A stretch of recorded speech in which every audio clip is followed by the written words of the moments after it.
দেশে ফিরেছেন প্রধানমন্ত্রী শেখ হাসিনা।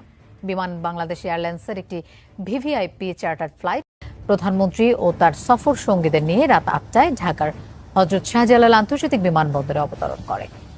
ঢাকায় ফিরলেন প্রধানমন্ত্রী শেখ হাসিনা। ভারত নয়াদিল্লির ইন্দিরা গান্ধী আন্তর্জাতিক বিমানবন্দর থেকে স্থানীয় সময় বিকাল ৫টায় ঢাকার উদ্দেশ্যে রওনা হন তিনি। রাত ৮টায় ফ্লাইটটি শাহজালাল আন্তর্জাতিক বিমানবন্দরে এসে পৌঁছায়। ইন্দিরা গান্ধী আন্তর্জাতিক বিমানবন্দরে তাকে অভ্যর্থনা জানান স্থানীয় সরকারের উচ্চ পর্যায়ের প্রতিনিধি দল। বিস্তারিত জানতে আমাদের সাথেই থাকুন। গত ৫ই আগস্ট বৈষম্য বিরোধী ছাত্র আন্দোলনকে কেন্দ্র করে পদত্যাগ করে দেশ ছাড়তে বাধ্য হয়েছিলেন সাবেক প্রধানমন্ত্রী শেখ হাসিনা। তার পরপরই সমন্বয়ক ও উপদেষ্টাদের নিয়ে গঠিত হয় অন্তর্বর্তীকালীন সরকার।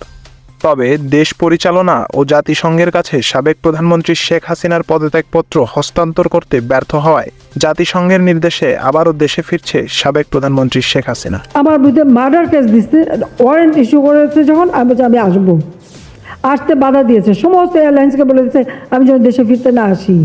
আমি দেশে ফিরবই, আমি ফিরে আসছি, আমাকে থাকতে হবে, মানুষের পাশে থাকতে হবে। শেখ হাসিনা পালায় না, আমি ফিরে আসছি। সব জ্বালিয়ে পুড়িয়ে শেষ।